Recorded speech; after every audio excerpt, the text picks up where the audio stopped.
Dave Douglas and his great group Keystone and Bill Morrison's Spark of Being.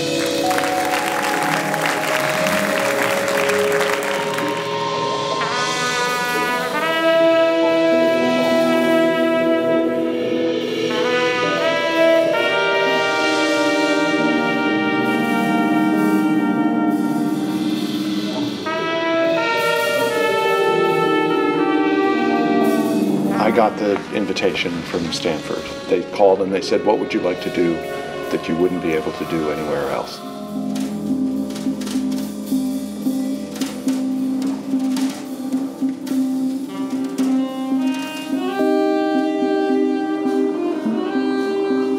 So I'm a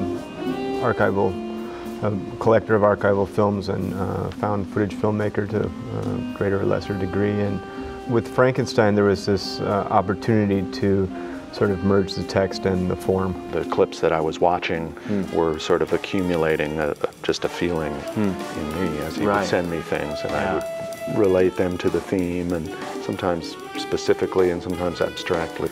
Much more than any other collaborator I've had, Dave was really interested in how this story was going to go down, you know, and what it meant and what were we saying, and that was really refreshing.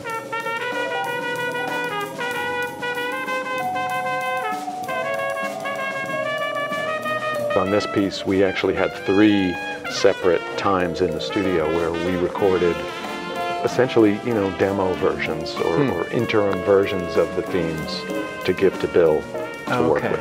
And then Bill would, you know, match them to various film edits that he was working with and show them to me. We went back and forth, you know, 3 or 4 times. And also discussing the theme, you know, the overall framework of thinking about the Frankenstein analogy.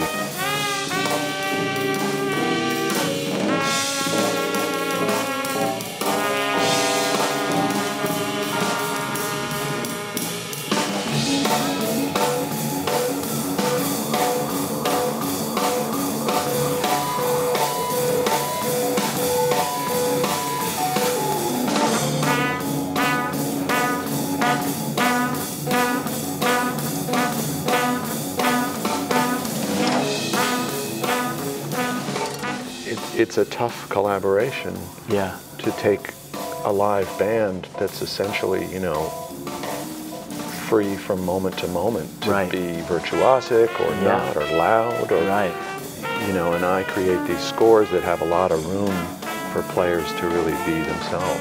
That's my goal. So how do you make a fixed film that's gonna hook up with that? I guess maybe out of economics I started looking for material that was copyright free and was older, you know, going down to the Library of Congress and ordering those, and then sort of exploring, you know, what does that mean to be taking old films and rephotographing them and giving them new audiences, and so that's sort of the root of the Frankenstein project too, is that, you know, you're taking maybe corpses or discarded pieces or things that have been buried for many years and unearthing them and recombining them and giving them a new life. So I sort of ended up writing more from a position of sympathy for the creature.